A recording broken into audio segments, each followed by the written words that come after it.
નમસ્કાર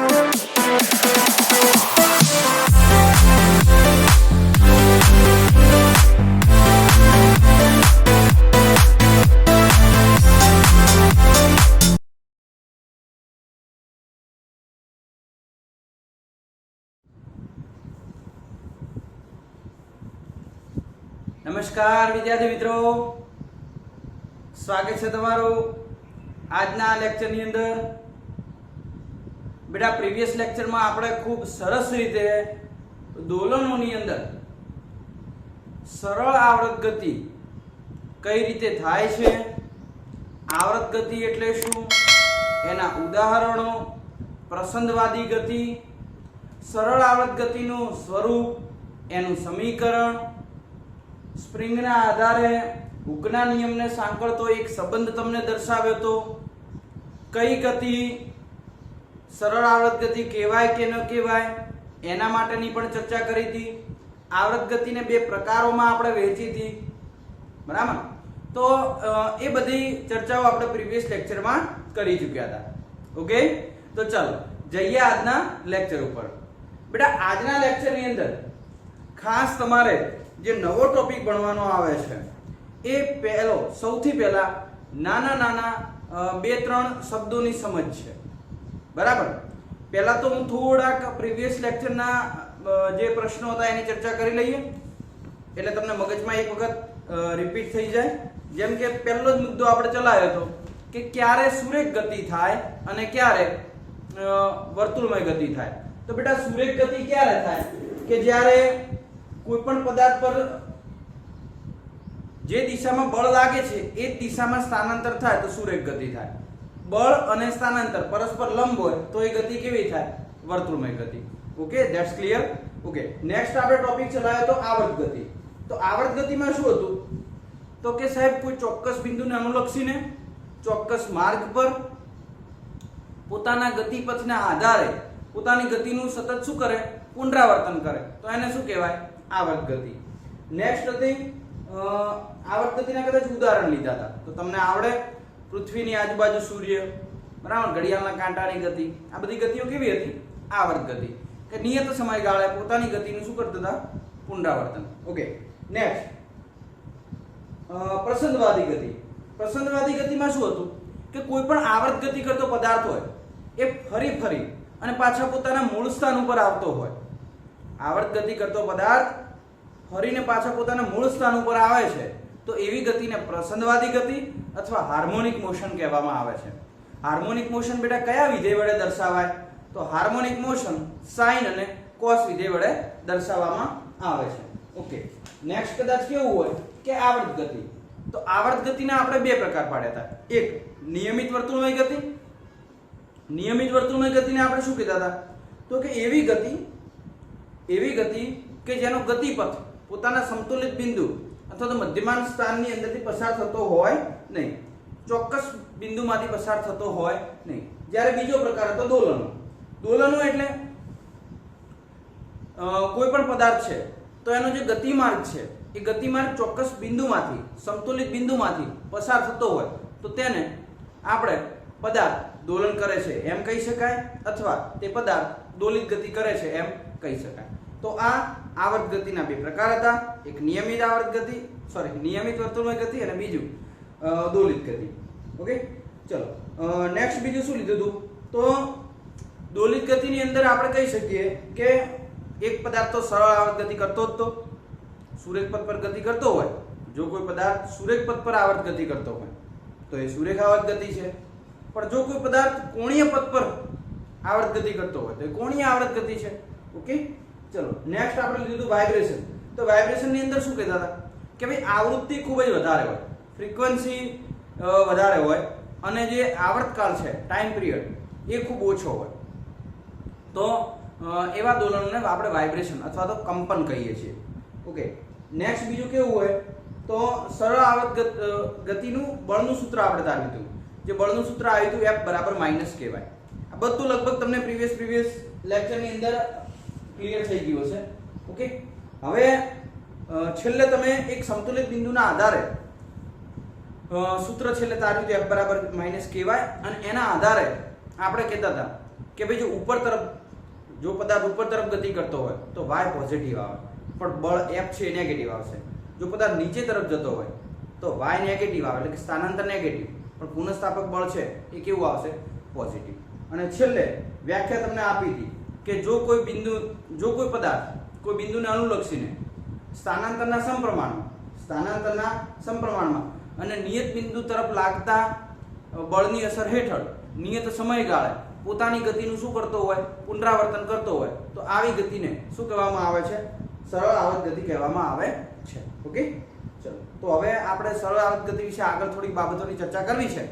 તો નોટ અને પેન લઈ અને તૈયાર થઈ જાવ કે જેથી કરી આગળનો આપણો જે એક્સાઇટેડ ટોપિક છે આજનો, બરાબર, સરળ આવર્ત ગતિને કઈ રીતે સમજી શકાય એના માટેની ચર્ચા કરી લઈએ. ઓકે, ચલો તૈયાર થઈ જાવ બેટા.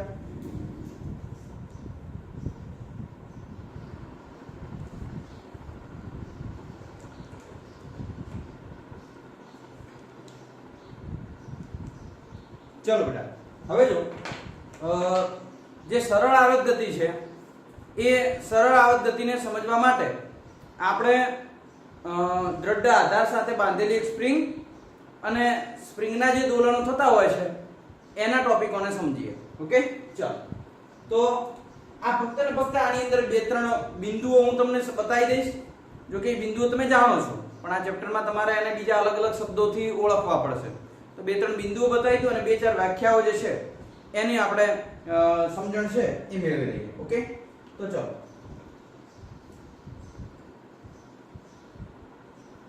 એક આ દ્રઢ આધાર છે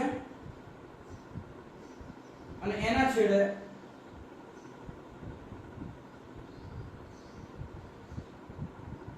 સ્પ્રિંગ બાંધેલી છે અને સ્પ્રિંગ સાથે m દળનો બ્લોક લટકાવ્યો છે. ઓકે, તો આ m દળનો જે બ્લોક છે એ આમ નીચે જશે, પાછું પોતાના સ્થાન ઉપર આવશે, પાછો ઉપર જશે. તમે જ્યારે આ છોડી દેશો તો એ પોતાના સ્થાન ઉપર શું કરશે? દોલનો કરશે. તો જ્યારે દોલનો કરે તો અહીંથી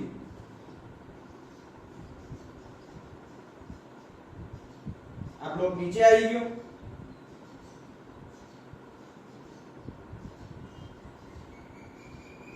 આ બ્લોક ઉપર જતો રહ્યો. તો આ જે આટલો ભાગ છે મધ્યમાન સ્થાનથી ઉપરના આ બિંદુને પહેલા આપણે સૂચવી દઈએ કે બિંદુને કહેવામાં આવે છે અંત્ય બિંદુ. શું કહેવામાં આવે છે? અંત્ય બિંદુ. અંત્ય બિંદુ એટલે એક્સ્ટ્રીમ પોઈન્ટ.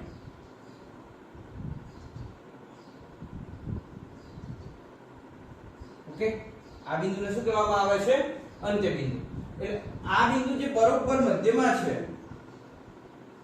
એને તમે નિયત બિંદુ પણ કહી શકો, મધ્યમાન સ્થાન પણ કહી શકો, સમતોલિત બિંદુ પણ કહી શકો,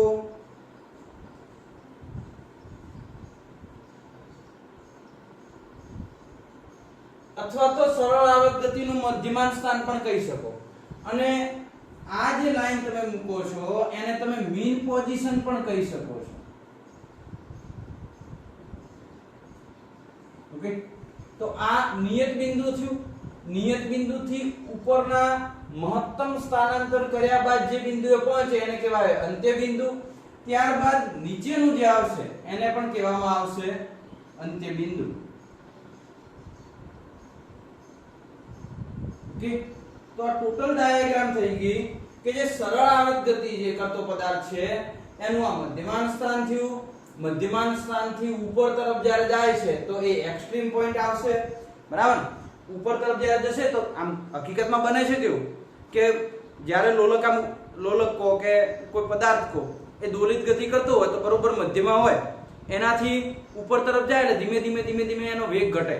વેગ ઘટતો જ્યારે મહત્તમ સ્થાન પર પહોંચે તો અહીંયાનો વેગ શું થઈ જાય? 0.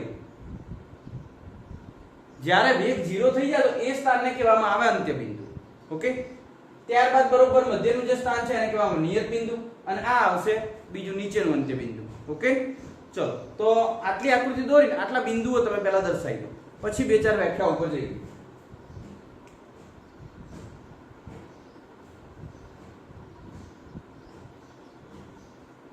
ચલો દોરી દીધી બેટા. ઓકે, હવે બીજું આમાં શું લખજો, એક કંપ વિસ્તારની વ્યાખ્યા અહીં આપણે આપી દઈએ. કંપ વિસ્તાર શું કોને કહેવાય? આની પહેલા પણ પ્રીવિયસ લેક્ચરમાં શબ્દ આવ્યો હતો અને પ્રીવિયસ લેક્ચરમાં અહીં આવેલા શબ્દને મેં કહ્યું હતું કે ભાઈ આ નેક્સ્ટ લેક્ચરમાં આપણે આની વ્યાખ્યા લઈ લઈશું. કંપ વિસ્તાર,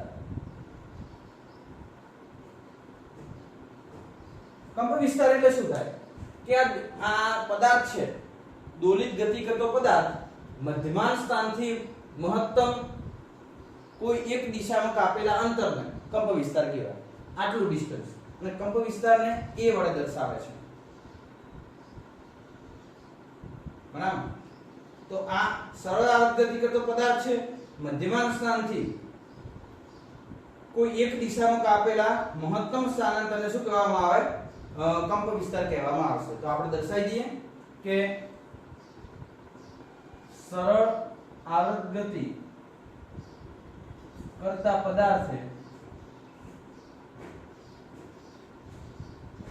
મધ્યમાન સ્થાનથી કોઈ એક દિશામાં કાપેલા મહત્તમ અંતરને કંપ વિસ્તાર a કહે છે. ઓકે, તો એ ઉપર તરફ પણ a આવશે અને નીચે તરફ પણ શું આવશે? a આવશે. હવે બીજી આમાં વ્યાખ્યા આવે છે સ્થાનાંતર. બીજી વ્યાખ્યા શેની આવે છે? સ્થાનાંતર. તો મિત્રો સ્થાનાંતર એટલે શું? તો મધ્યમાન સ્થાનથી જેટલું અંતર કાપે છે, બરાબર, મધ્યમાન સ્થાનથી કણ જેટલું અંતર કાપશે અંતરને શું કહેવામાં આવશે? ટૂંકામાં ટૂંકું અંતર, જેને શું કહેવામાં આવે? સ્થાનાંતર. તો સરળ આવર્ત ગતિ કરતા પદાર્થે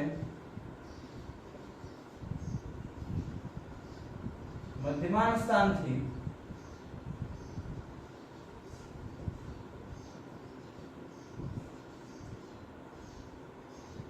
કાપેલું અંતર, જેને સ્થાનાંતર કહે છે. એટલે અહીંથી મધ્યમાન, જ્યારે પણ તમે સ્થાનાંતર માપતા હોય તો તમારે ગણતરી ક્યાંથી કરવાની આવે? અહીંથી. મધ્યમાન સ્થાન કો, સમતુલિત બિંદુ કો, ગમે તે તમે કહી શકો. હવે આમાં શું છે કે જ્યારે તમે એમસીક્યુ ની ગણતરી કરતા હશો તો આ બધા શબ્દો તમારા કામમાં આવશે. બરાબર? ચલો, એના પછી આપણે એક વ્યાખ્યા લેવી છે આવૃત્તિ. બરાબર? તો અહીં તમે જોઈ શકો છો કે દોલન કઈ રીતે પૂરું કરશે પદાર્થ? તો દોલન પૂરું કરશે સમતોલિત બિંદુ, સમતોલિત બિંદુથી અંત્ય બિંદુ, અંત્ય બિંદુથી પાછું સમતોલિત બિંદુ, સમતોલિત બિંદુથી પાછું અંત્ય બિંદુ, અને અંત્ય બિંદુથી પાછું સમતોલિત બિંદુ. એટલે કે એક દોલન પૂરું કરવા માટે એ બે વખત મધ્યમાન સ્થાન ઉપર આવશે. મધ્યમાન સ્થાનથી શરૂઆત કરશે, અંત્ય બિંદુએ જશે, પાછું મધ્યમાન સ્થાને આવશે, પાછું નીચે જશે, અને પાછું પોતાના મધ્યમાન સ્થાન ઉપર આવશે. એટલે આપણે એવું કહી શકીએ કે દોલનો પૂરા કરવા માટે બે વખત મધ્યમાન સ્થાન ઉપર તો આવે જ છે, જો મધ્યમાન સ્થાનથી દોલનની શરૂઆત થતી હોય તો. ઓકે, તો આમાં ફ્રીક્વન્સી એટલે શું? આવૃત્તિ એટલે શું? તો આવૃત્તિ એટલે એકમ સમયમાં થતા દોલનોની સંખ્યા. કારણ કે અહીંથી દોલનો તો થવાના જ છે, તો આપણે કહી શકીએ કે એકમ સમયમાં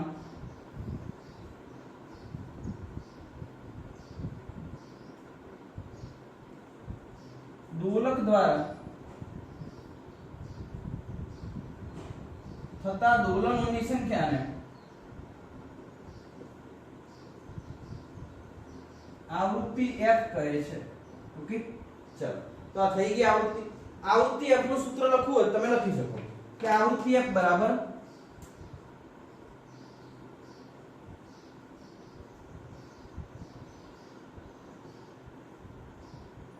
દોલનોની સંખ્યા, આવૃત્તિ f બરાબર દોલનોની સંખ્યા ભાગ્યા સમય. બરાબર? તો અહીંથી આ તમારે જ્યારે દોલનોની સંખ્યા તમે ગણશો અને સમયને મૂકશો તો તમને આવૃત્તિનો સંકેત અથવા આવૃત્તિ મળી જશે. આવૃત્તિને બધાને ખબર તો હશે કે આવૃત્તિનો એકમ શું છે?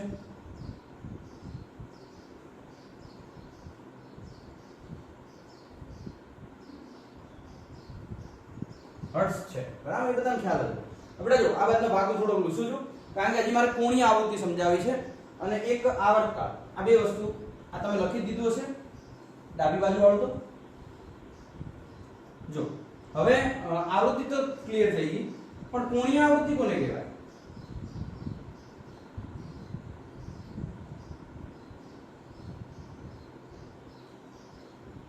તો કોણીય આવૃત્તિને આપણે ઓમેગા વડે દર્શાવીએ છીએ. કોણીય આવૃત્તિ એટલે શું થાય?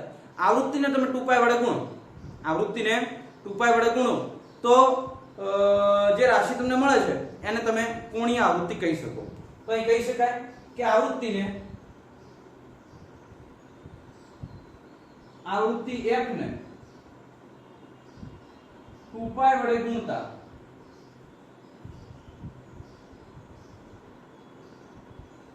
મળતી રાશિને કોણીય આવૃત્તિ ઓમેગા કહે છે. અને ઓમેગા બરાબર શું આવે? 2πf. તો ઓમેગા બરાબર થશે 2πf. એટલે ઓમેગા એ કોણીય આવૃત્તિ છે. આવૃત્તિને તમે જ્યારે કોણીય આવૃત્તિ વડે ગુણો તો તમને શું મળી જાય? કોણીય આવૃત્તિ. આવૃત્તિને 2π વડે ગુણશો ત્યારે કોણીય આવૃત્તિ મળશે. અહીં કદાચ આવૃત્તિનો બીજો એકમ લેવો હોય તો બીજો એકમ લઈ શકાય. હર્ટ્ઝની જગ્યાએ કદાચ કેવો તો સેકન્ડ ઇન્વર્સ આવે, એ આનો બીજો એકમ છે. તો અહીં કદાચ મારે એકમ કેવો હોય તો એકમ શું કહી શકાય? રેડિયન પર શું થાય? સેકન્ડ. રેડિયન પર શું થશે? સેકન્ડ. કારણ કે અહીં ઓમેગા જે છે આ ઓમેગા ને મેળવવા માટે તમે 2π રેડિયન વડે ગુણ્યું છે, બરાબર? એટલે આ શું આવશે? રેડિયન. અને આવૃત્તિનો શું આવશે? પર સેકન્ડ. ઓકે. એકમ સમયમાં કળામાં થતો ફેરફાર કોણીય ફેરફાર દર્શાવે છે. એ કળામાં જે થતો ફેરફાર છે એ હું તમને આગળ સમજાવીશ કે એકમ સમયમાં જે કળામાં થતો ફેરફાર છે એ કોણીય આવૃત્તિ દર્શાવશે. પણ જ્યારે તમે એકમ વર્તુળ દોરશો અને એકમ વર્તુળની અંદર પદાર્થ કઈ રીતે ગતિ કરે છે એના માટેની ચર્ચા કરશો એટલે તમને આ કોણીય આવૃત્તિ વધારે સમજણ પડી જશે. હવે કદાચ મારે આવર્તકાળ છેલ્લું કેવું હોય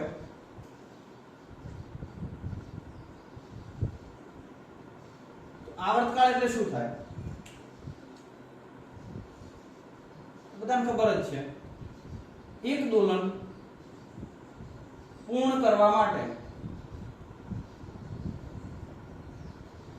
લાગતા સમયગાળાને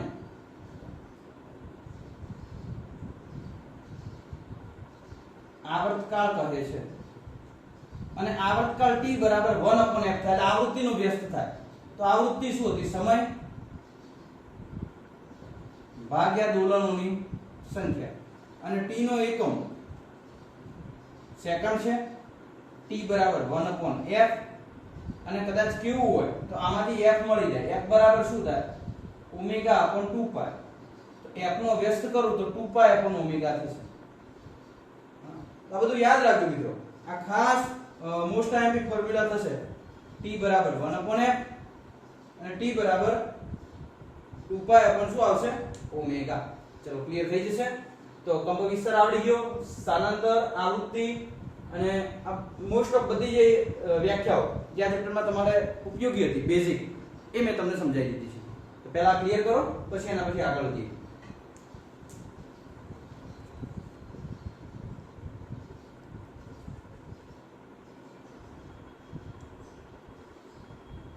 ચાલો મિત્રો વ્યાખ્યાઓ બેટા વ્યવસ્થિત રીતે જોઈ લેજો.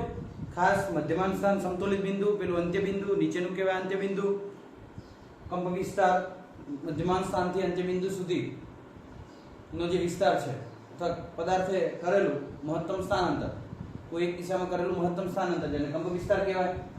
સ્થાનાંતર મધ્યમાન સ્થાનથી કાપેલું અંતર. આવૃત્તિ 1 સેકન્ડમાં થતા દોલનોની સંખ્યા. કોણીય આવૃત્તિ, આવૃત્તિને 2π વડે ગુણવાથી મળતી રાશિને કોણીય આવૃત્તિ કહેવામાં આવે છે. આવૃત્તિ છે f, કોણીય આવૃત્તિ છે ઓમેગા, આવર્તકાળ t. આ બધું તમારે આવશે, બરાબર? આગળ તમે જ્યારે જેમ જેમ ઉકેલો મેળવતા જશો સરળ આવર્તતીના, એમાં તમારા બધી રાશિઓ આવશે. પછી આગળ જઈને તમે કહો સાહેબ t એટલે શું થાય, અમને તો ખબર નહીં પડતી, તો એના માટે કરીને આપણે અત્યારે આ ચલાવી રહ્યા છે, બરાબર? કારણ કે પાછળ તમે જ્યારે દાખલાઓ કરતા હશો તો દાખલાની અંદર ઓમેગા પણ આવશે. ઓમેગાની જગ્યાએ તમારે કિંમત મૂકવાની આવશે કે ઓમેગા બરાબર 2π/t થાય. જો t બરાબર 2π/ω છે તો ઓમેગા બરાબર શું થશે? 2π/t. એટલે આ બધી વસ્તુઓ યાદ રાખજો, બરાબર? એક વખત મગજમાં રિવાઇઝ કરી લેજો. ચલો બેટા, હવે એક ખાસ નીટની એક્ઝામમાં પૂછાય છે કે ભાઈ આપેલ સમીકરણ સરળ આવર્ત ગતિનું છે કે નહીં. બરાબર, આપેલ સમીકરણ સરળ આવર્ત ગતિનું છે કે નહીં, તો એ કઈ રીતે ચકાસવાનું, તો એ ખાસ ચલો આ નીટ માટે ટોપિક થઈ ગયો કે ભાઈ આપેલ સમીકરણ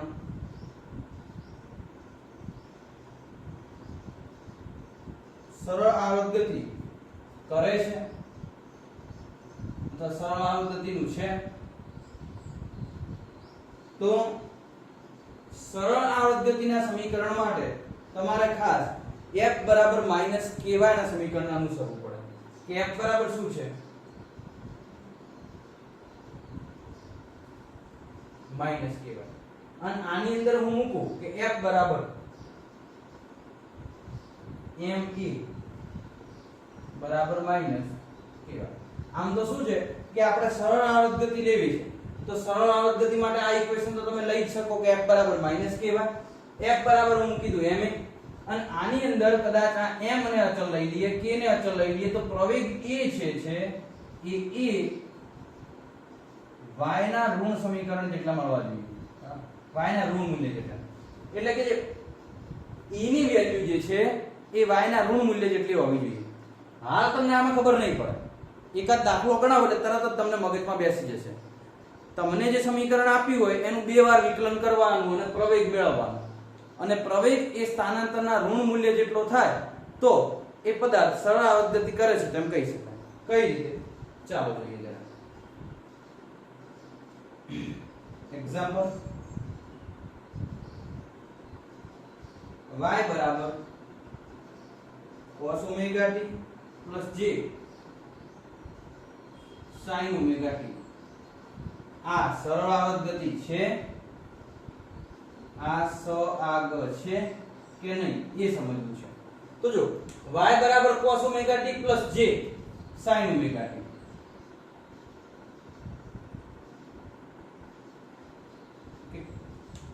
cos omega t plus j sin omega t છે, તો આ સરળ આવર્ત ગતિ છે કે નહીં, તો y આપેલા છે તો y નું એક વખત વિકલન કરશો, y સ્થાનાંતર છે, y નું તમે એક વખત વિકલન કરશો તો વેગ મળશે, વેગનું એક વખત વિકલન કરશો બીજી વાર એટલે પ્રવેગ મળશે, અને પ્રવેગ પાછો મૂળ y જેટલો આવવો જોઈએ અને એની આગળ માઈનસ ચિહ્ન આવવું જોઈએ, તો આ સમીકરણ સરળ આવર્ત ગતિનું છે એમ કહી શકાય.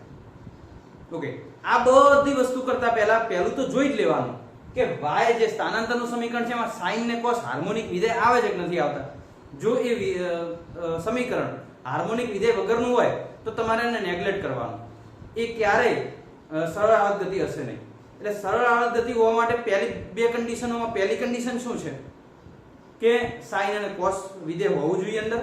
ઓકે, બીજું એનું 2 વખત વિકલન કરતા એ સ્થાનાંતરના ઋણ મૂલ્ય જેટલું મળવું જોઈએ. ઓકે, ચલો જોઈએ. તો પહેલી કન્ડિશન તો ફાઇનલ આપણે કરેક્ટ છે કે સાહેબ અહીં y ની અંદર sin અને cos આવે છે, એટલે આ સરળ આવર્ત ગતિ તો એનું પહેલું પગથિયું તો સંપૂર્ણ છે.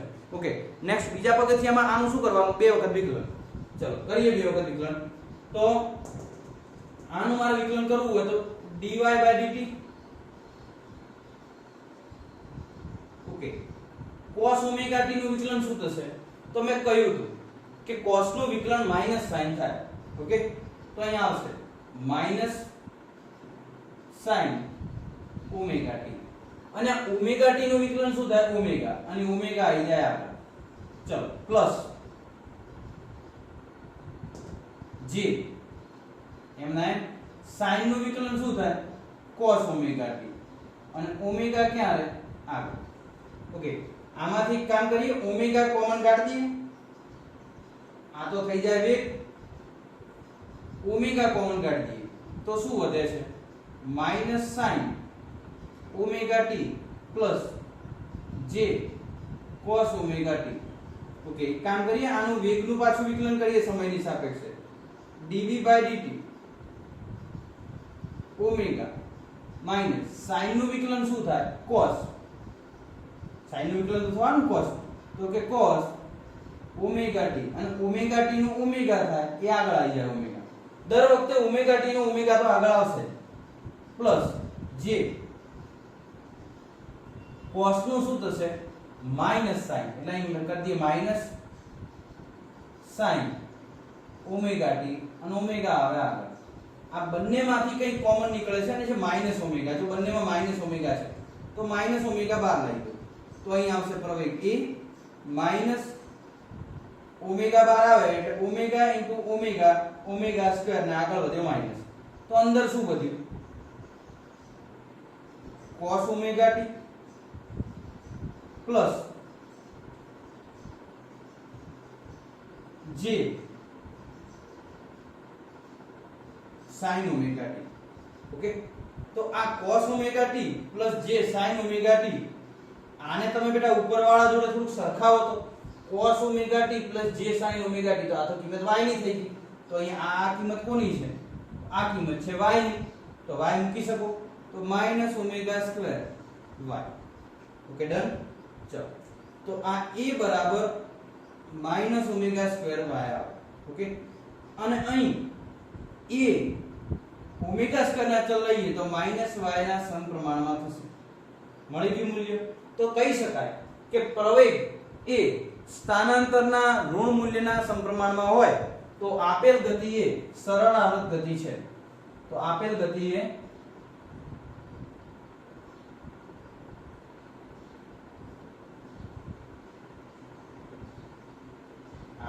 શું છે સરળ આવર્ત ગતિ છે. ઓકે, ચલો એકાદ બીજો આવો દાખલો લઈએ એક્ઝામ્પલ તરીકે. y બરાબર a e raised to minus omega t આવું છે બેટા. તો જો આ તો પહેલું જ પગથિયું પાર નથી કરવાનું, કારણ કે આમાં ક્યાં sin અને cos છે, sin અને cos ના, sin ને cos નથી. તો આ વિધેય શું છે, આ તો ચરઘાતાંકીય વિધેય છે. કોઈ e ની ઘાત હોય તો એ વિધેયને ચરઘાતાંકીય કહેવાય. તો ચરઘાતાંકીય વિધેયને સરળ આવર્ત ગતિ સાથે કોઈ લેવા દેવા નથી. સરળ આવર્ત ગતિની અંદર સમીકરણો sin અને cos વાળા આવે તો એ તો દર્શાવતું નથી. તો પછી આપણે કહી શકીએ કે y બરાબર a e raised to minus omega t થાય એ સરળ આવર્ત ગતિનું સમીકરણ નથી. એટલે અહીં તમે લખી દેજો કે આપેલ સમીકરણ એ સરળ આવર્ત ગતિનું સમીકરણ છે નહીં, અથવા સરળ આવર્ત ગતિ દર્શાવતું નથી. ઓકે, ચલો એકાદ દાખલો હું તમને ઘરે હોમવર્કમાં આપું છું, તમે ચેક કરજો કે સરળ આવર્ત ગતિ છે કે નહીં. y બરાબર a sin omega t plus b cos omega t. Okay, જે સરળ આવર્ત ગતિ છે કે નહીં, હું આન્સર તમને આપી દઉં કે હા આ સરળ આવર્ત ગતિ છે, બરાબર. હવે કઈ રીતે થાય છે એ તમારે જાતે કરવાનું. આનું એકવાર વિકલન કરવાનું, sin નું થશે cos, cos નું થશે minus sin. વિકલન તો બધાની આદત છે, બરાબર. હું વિકલન અહીં લખું છું, કદાચ કોઈને ન ખબર પડે તો આ વિકલનની મદદ લઈ લે. વિકલન શું કહેવા માંગે છે તો કે સાહેબ d/dt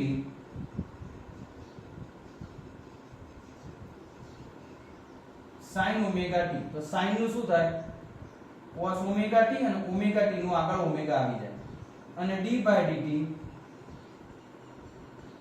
cos omega t. cos omega t નું omega આગળ આવશે, cos નું થશે minus sin, તો minus omega sin omega t. Okay, ચલો થઈ જાય. તો આ જે સમીકરણો છે આ તમે આ રીતે એક્સપ્લેન કરી શકો. નીટની એક્ઝામમાં શું કરે છે કે કોઈ ક્વેશ્ચન આપશે, નીચે 4 ઓપ્શન આપશે, નીચેનામાંથી કયું સરળ આવર્ત ગતિ દર્શાવે છે અથવા દર્શાવતું નથી, તો 4 માંથી તમારે ઓપ્શન લખવાના થાય. તો પહેલા ક્લિયર કરો, પછી આપણે આગળ વધીએ.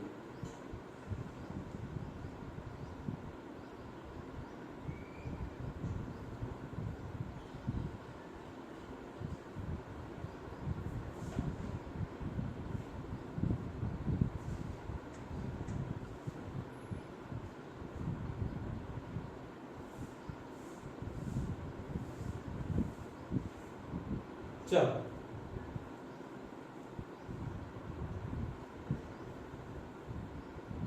કરી દીધું બેટા. ઓકે, ચલો નેક્સ્ટ હવે આપણે સરળ આવર્ત ગતિને સમજવા માટે એને નિયમિત વર્તુળમય ગતિ સાથે સરખાવીએ છીએ. ઓકે, સરળ આવર્ત ગતિને સમજવા માટે આપણે શેના સાથે સરખાવીએ છીએ? નિયમિત વર્તુળમય ગતિ સાથે. તમે નિયમિત વર્તુળમય ગતિ યાદ કરજો બેટા. નિયમિત વર્તુળમય ગતિ એટલે તમે શું કહેતા હતા કે સાહેબ એવી ગતિ કે જેમાં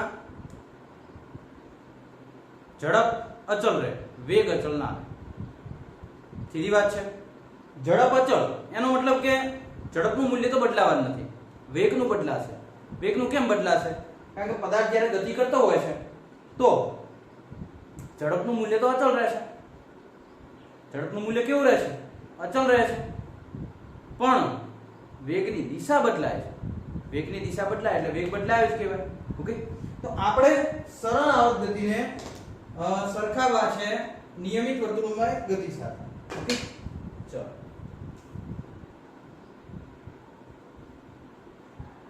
સરળ આવર્ત ગતિ અને નિયમિત વર્તુળમય ગતિ. ઓકે, જો હવે આની જે ડાયાગ્રામ છે ને થોડીક સાચવીને દોરવી પડશે.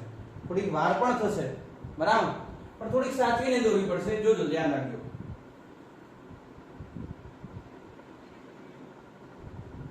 પહેલા હું સમજાવી દઉં, પછી તમે લખજો.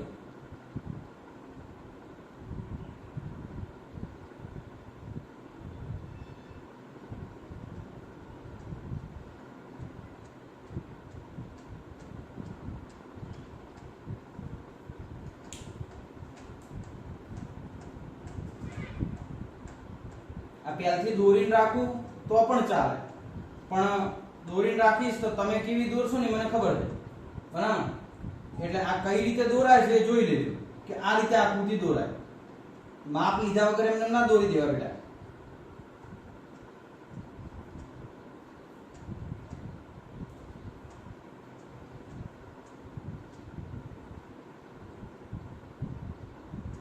ચલો, હવે હું તમને પહેલું સમજાવી દઉં કે આને આપણે કઈ રીતે સરખામણી કરવાની છે.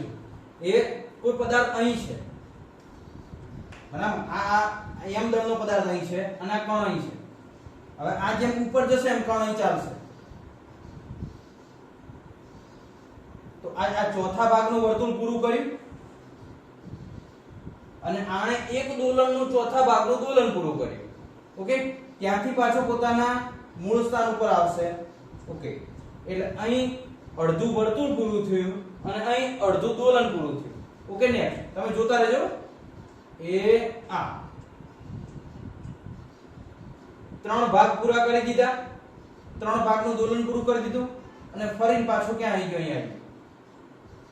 તો હું એમ કહી શકું કે અહીં પદાર્થ એક દોલન પૂરું કરે અને અહીં પદાર્થ પોતાનો એક આંટો પૂરો કરે. એ બંને કન્ડિશનો સેમ છે. એટલે આ પદાર્થ તો નિયમિત વર્તુળમય ગતિ કરે છે, પણ આ પદાર્થ કરી રહ્યો છે સરળ આવર્ત ગતિ. કે આ જે સરળ આવર્ત ગતિ છે એને તમે નિયમિત વર્તુળમય ગતિ સાથે કમ્પેરિઝન કરી અને ઇક્વેશન મેળવી શકો છો. સરળ આવર્ત ગતિના ઘણા બધી બાબતો આપણને ખબર છે.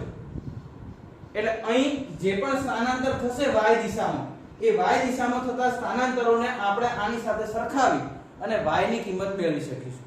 કારણ કે એકમ વર્તુળની સંપૂર્ણ બાબતો આપણી જોડે હશે. જે મિત્રો એકમ વર્તુળ ન ક્લિયર કર્યું હોય એ પહેલા એકમ વર્તુળ એક વખત રિવાઇઝ કરી લે, બરાબર. ચલો, જે આપણે ઓનલાઈન લેક્ચરમાં ભણાવેલું હતું પહેલા.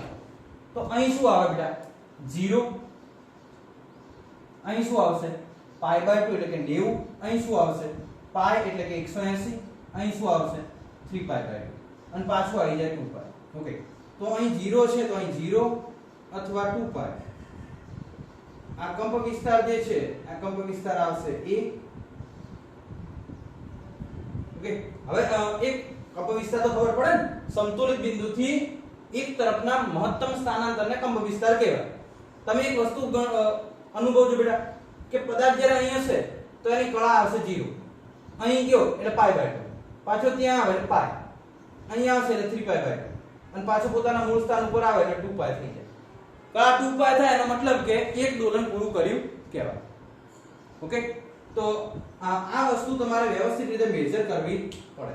અને આમાં તમારે થોડુંક વચ્ચેના બિંદુઓ લઈ અને વચ્ચેના બિંદુઓ લઈને પણ કણને દર્શાવવાનો હોય છે. પણ એની પહેલા મારે થોડાક વાક્યો લખાવા છે, થોડુંક વર્ણન લખાવવાનું છે. તો એક કામ કરો, તમે આ ટોપિક આપો, સરળ આવર્ત ગતિ અને નિયમિત વર્તુળમય ગતિ, અને એના નીચે થોડુંક લખાણ છે એ લખી દો.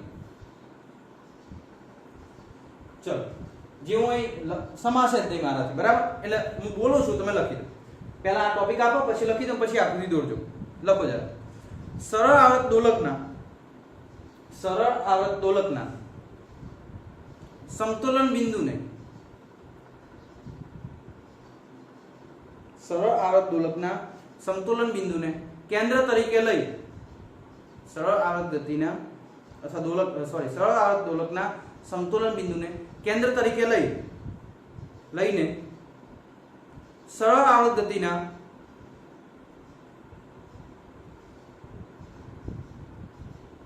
કંપ વિસ્તારને ત્રિજ્યા તરીકે લઈ સરળ આવર્ત ગતિના કંપ વિસ્તારને ત્રિજ્યા તરીકે લઈ દોરવામાં આવતા વર્તુળને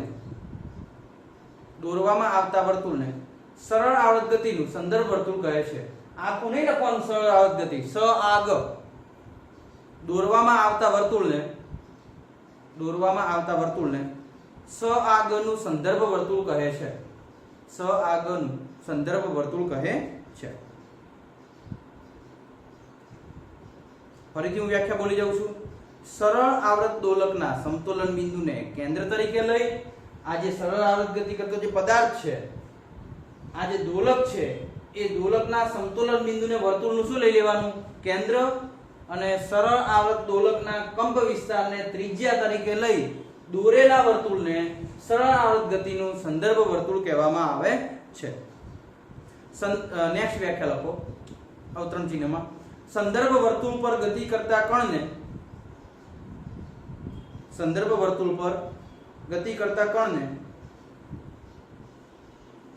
કણ કહેવામાં આવે છે. સંદર્ભ કણ કહેવામાં આવે છે. ચલો ઓકે. ચલો હવે એના પછી આના વિશે આપણે વાત કરીએ તો અહીં આ તો બધું બરાબર છે કે સાહેબ અહીંથી જ્યારે અહીં જશે તો જે કળા એને જે કોણીય અંતર કાપ્યું છે કેટલું આવે? પાય પાય. એ બધું તમને ખબર પડી જવાની. પણ બેટા હવે કણ એવું થોડું છે કણ અહીંથી ઉપડે અહીં સુધી જ જાય, ક્યાંક વચ્ચે પણ રહે ને. તો એના માટે આપણે કણે કેટલું સ્થાનાંતર કર્યું છે એ શોધવું કઈ રીતે શોધી શકાય? તો એના માટેની વાત કરીએ. તમે જોજો અહીં જરા, હો ધ્યાન રાખે દરેક જણ. એ અહીં હું P બિંદુ મૂકું છું.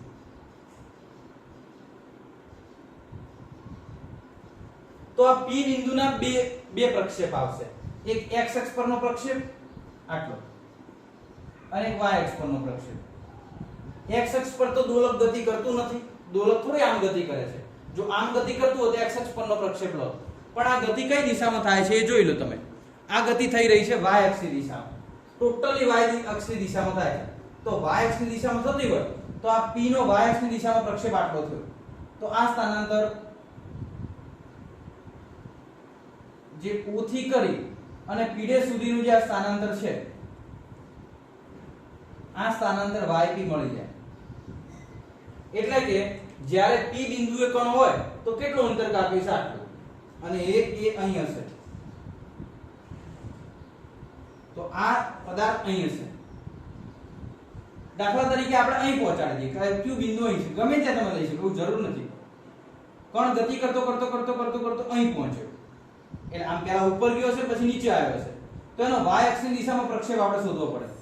તો સંદર્ભ વર્તુળ સાથે જોડતી રેખા, આનો x અક્ષ અને y અક્ષ. તો y અક્ષ પરનો પ્રક્ષેપ આટલો થશે, આટલો. તો એ અહીં આવશે. તો હું એમ કહી શકું અથવા તમે એમ કહી શકો બેટા કે જ્યારે કણ ગમે ત્યાં હોય, સંદર્ભ વર્તુળના કોઈ પણ પોઝિશન ઉપર હોય, તમારે એને કયા અક્ષ પરનો પ્રક્ષેપ દોરી દેવા? y અક્ષ પરનો પ્રક્ષેપ દોરી દેવા. દાખલા તરીકે અહીં હોય તો PQR, તો પહેલા તો કેન્દ્ર સાથે જોડી દો. તો કેન્દ્ર સાથે જોડી દીધી. હવે x અક્ષ પરનો પ્રક્ષેપ અને પછી y અક્ષ પરનો પ્રક્ષેપ. આ x અક્ષ પરનો પ્રક્ષેપ અહીં મળશે, અહીં, અને પછી આવશે y અક્ષ પરનો. y અક્ષ પરનો અહીં આવશે. ઓકે. તો આ y અક્ષ પરનો પ્રક્ષેપ થયો. આટલું સ્થાનાંતર થાય. ઓકે. તો આપણે કહી શકીએ કે અહીં જે આકૃતિમાં P, Q અને R દર્શાવ્યા છે, આ P નો પ્રક્ષેપ P', Q નો પ્રક્ષેપ Q', R નો પ્રક્ષેપ શું આવશે? R'. તો અહીં તમારે લખી શકીએ કે આકૃતિમાં દર્શાવેલું જે P, Q અને R ના y અક્ષ પરના પ્રક્ષેપ અનુક્રમે P', Q' અને R' છે. તો એક કામ કરો, પહેલા આકૃતિ દોરજો અને આકૃતિ દોરી અને પછી હું નીચે જે વાક્ય લખાવું છું એ લખી દઈ દરેક જણ. ચલો પહેલા આકૃતિ દોરજો બેટા. આકૃતિ માપ લઈ દોરજો, પહેલા લોલક દોરજો. દોલક દોરી અને પછી એનો જે કંપ વિસ્તાર છે એના આધારે વર્તુળ દોરજો. એમને તો આકૃતિ દરેકે પેન્સિલથી દોરવાની. આ ચેપ્ટરમાં બિલકુલ બોલપેન વાળી આકૃતિઓ નહીં ચાલે. બરાબર, આકૃતિ દરેકે પેન્સિલથી દોરવાની. અને એકથી વધુ પેનનો ઉપયોગ કરવાનો કે જેથી કરીને આકૃતિમાં કોઈ ખબર પડે કે અલગ અલગ ભાગ કયા છે. ઓકે, ચલો હવે લખો. આકૃતિમાં દર્શાવ્યા મુજબ P Q અને R એ સંદર્ભ વર્તુળ પરના એક જ કણના જુદા જુદા સ્થાન છે. એક જ કણના જુદા જુદા સ્થાન છે. એક જ કણના જુદા જુદા સ્થાન છે જેમના y અક્ષ પરના પ્રક્ષેપ અનુક્રમે P', Q', R' છે. P', Q',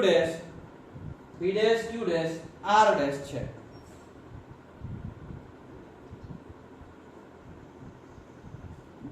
આ પ્રક્ષેપોને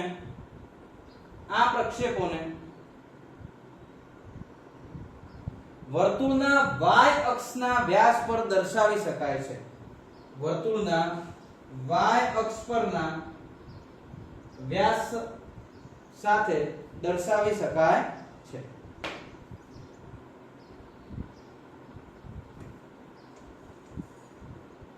ઓકે, ચલો હવે મારે એના પછીનો જે ટોપિક આવે છે કળા, એ કળાની સમજણ મેળવવી છે.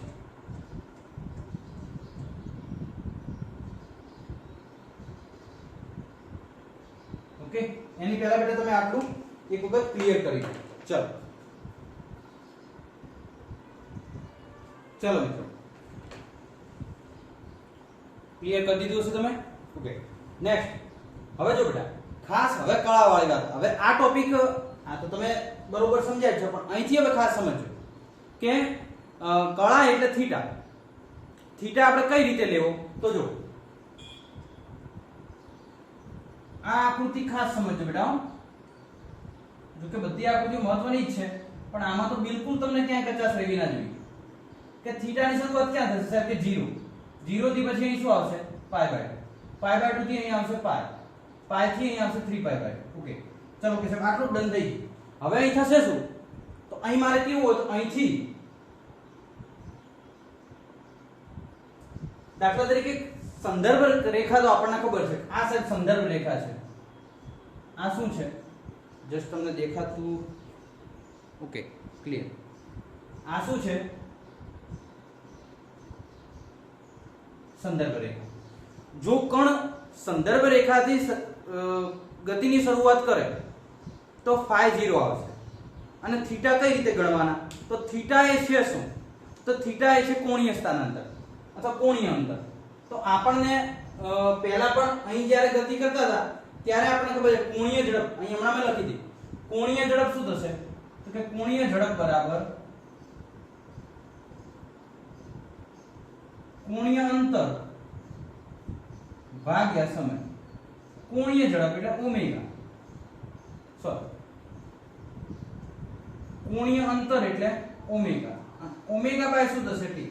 અહીં તમે જોઈ શકો છો બેટા કે કોણીય ઝડપ એટલે ઓમેગા આવે, કોણીય અંતર એટલે થીટા. અહીં તમે જોઈ શકો છો પદાર્થ જ્યારે વર્તુળમાં ગતિ કરતો હશે તો એનું જે સ્થાન મપાશે એ સ્થાન કોણીય અંતરમાં મપાશે. એટલે કોણીય ઝડપ ઓમેગા બરાબર થીટા બાય ટી આવશે. જ્યારે નિયમિત વર્તુળમાં ગતિ ભણ્યા ત્યારે આપણે કીધું હતું કે પદાર્થ પોતાના પથ ઉપર જે અંતર કાપે છે એને કોણીય અંતર કહેવાશે. થીટા અને ભાગ્યા શું આવશે? ટી. આમાંથી જો હું થીટાને કરતા કરું તો થીટા બરાબર શું આવશે? તો કે થીટા બરાબર ઓમેગા ઇન્ટુ ટી. આ શું આવે? કોણીય અંતર. તો પદાર્થ અહીં P ઉપર છે તો આ જે કોણીય અંતર જે છે કળા આ તો તમે લખી દીધું હશે. કોણીય જે અંતર છે એ કોણીય અંતર કેટલું લેવું? કોણીય અંતરને અહીં કહેવાશે કળા. શું કહેવામાં આવે બેટા? કળા. તો કળા કેટલી લેવી એ પ્રશ્ન થાય. તો જ્યારે કણ અહીંથી અહીં ગયો, P થી Q ગયો, તો P થી Q જશે તો આ t સમયની અંદર એને કાપેલું અંતર કેટલું હશે? ઓમેગા જેટલી ઝડપ હોય તો ઓમેગા t થાય. તો આટલું ડિસ્ટન્સ આ કોણીય ઝડપ ઓમેગા t થાય. પણ આ સંદર્ભ રેખાથી બાકીનું ડિસ્ટન્સ તમારે લેવું પડે કે આટલું અંતર આ જે ખૂણા આગળ એટલે કે સંદર્ભ રેખા સાથે કેટલો ખૂણો આંતરેલો હશે તો એને કહેવામાં આવે છે ફાઈ. એ ફાઈ તમારે લેવો પડે. ફાઈ ક્યારે 0 થાય? તો જો કણ સંદર્ભ રેખાથી જ ગતિની શરૂઆત કરે તો ફાઈ 0. જો π/2 થી કરે, અહીંથી કરે તો ફાઈ આવે π/2. અહીંથી કરે તો ફાઈ આવે π. અહીંથી કરશે 3π/2 અને એક આંટો મારી પાછો અહીંથી કરે ફાઈ બરાબર 2π. તો પહેલા તો ફાઈ એ શું છે? ફાઈ એ કણનું સંદર્ભ રેખા સાથેનો આંતરેલ કોણ. કણનો સંદર્ભ રેખા સાથેનો આંતરેલ, આ કણ જે છે એ કણે સંદર્ભ રેખા સાથે કેટલો ખૂણો આંતર્યો તો એને કહેવામાં આવે છે ફાઈ, જેને પ્રારંભિક કળા પણ કહી શકાય. ઓકે. અને પછી એ t સમયગાળામાં કેટલું અંતર કાપે છે? Omega t. તો થીટા બરાબર અંતિમ મારે કેવું હોય કે ભાઈ t સમયે કળા કેટલી થાય? તો કણની t સમયે કળા કેટલી થશે? તો થીટા બરાબર ઓમેગા t પ્લસ શું આવશે? ફાઈ. હવે આ થીટા ની અંદર આ થીટા વિશે મારે કેવું હોય તો થીટા એ શું છે? t સમયે કળા. આ શું છે? તો આ છે કોણીય, આ ઓમેગા છે કોણીય આવૃત્તિ અને ફાઈ શું છે? પ્રારંભિક કળા.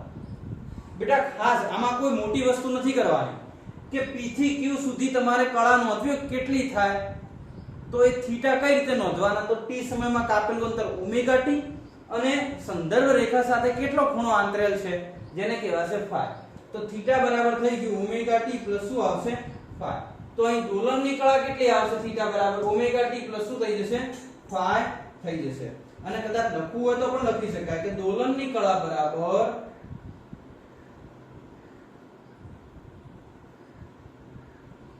સંદર્ભ રેખાની સાપેક્ષે કણનું સ્થાન. જો અમુક વાક્યો જે હું કહું છું એ તમે ધ્યાનમાં રાખજો. પહેલું કે જો કણ સંદર્ભ રેખા ઉપરથી ગતિની શરૂઆત કરે એક્ઝેક્ટ અહીંથી તો ફાઈ થઈ જાય 0. પહેલી વસ્તુ મગજમાં બેસાડી. ફાઈ શું થઈ જાય? 0. તો પ્રારંભિક કળા શું થઈ જાય? 0.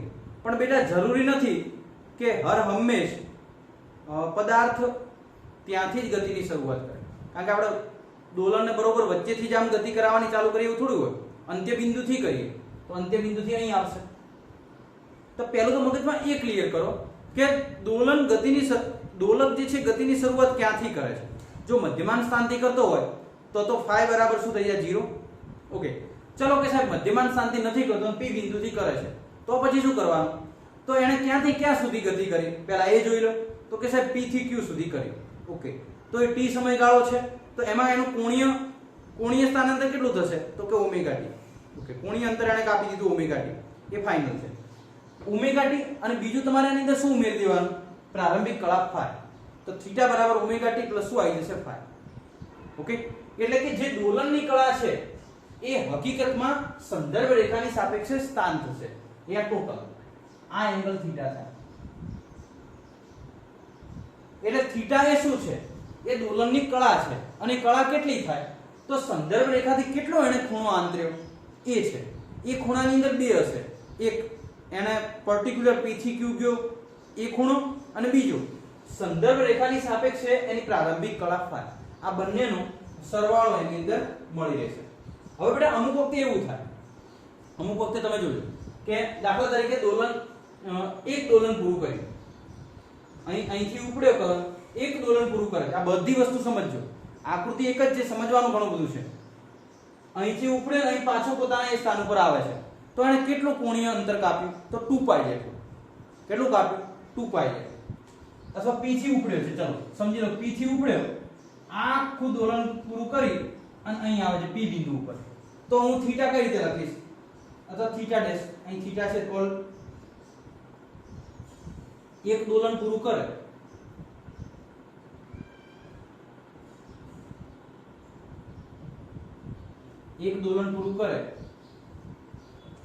ત્યારે થીટા ડેશ બરાબર કેટલા થાય? તો થીટા ડેશ બરાબર હું કહી શકું કે સાહેબ એક દોલન પૂરું કર્યું એનો મતલબ કે 2π જેટલું અંતર કાપ્યું. ઓકે, p થી ઉપડ્યો અને પાછો p ઉપર આવ્યો તો 2π જેટલું અંતર કાપ્યું. ઓકે, અને 2π જેટલું અંતર કાપ્યું, પણ એ p બિંદુ હતું ક્યાં? તો phi જેટલો પ્રારંભિક કળા. તો 2π પ્લસ શું આવી જાય? phi. ચલો બે દોલન આ રીતે બે દોલન પૂરા કરે તો 2 ગુણ્યા 2π વત્તા શું આવે? phi. ત્રણ દોલન પૂરા કરે તો 3 ગુણ્યા 2π. તો એક સામાન્ય સૂત્ર ના મૂકી દઈએ? એક દોલન હોય તો 1 ગુણ્યા 2π, બે દોલન હોય તો 2 ગુણ્યા 2π, ત્રણ દોલન હોય તો 3 ગુણ્યા 2π. તો આપણે કામ કરીએ ને, n દોલન માટે કહી દઈએ કે ભાઈ n દોલનો બાદ થીટા ડેશ બરાબર n ગુણ્યા 2π, એના કરતા 2πn પ્લસ શું આવી જાય? phi. જો એક દોલન કરતો તો n બરાબર 1 મૂકી દેવાનું, બે દોલન કરતો તો n બરાબર 2 મૂકી દેવાનું, ત્રણ દોલન કરતા તો n બરાબર કેટલા મૂકી દેવાનું? 3. ઓકે, તો આ એક પ્રારંભિક કળા અને phi, જે કળા તમારે કઈ રીતે લેવી એના માટેની વાતચીત હતી. હવે ખાસ આટલું તો પહેલા નોટ ડાઉન કરી લો, પછી હું એકાદ વસ્તુ સમજાવું છું. ઝડપ રાખે દરેક જણ.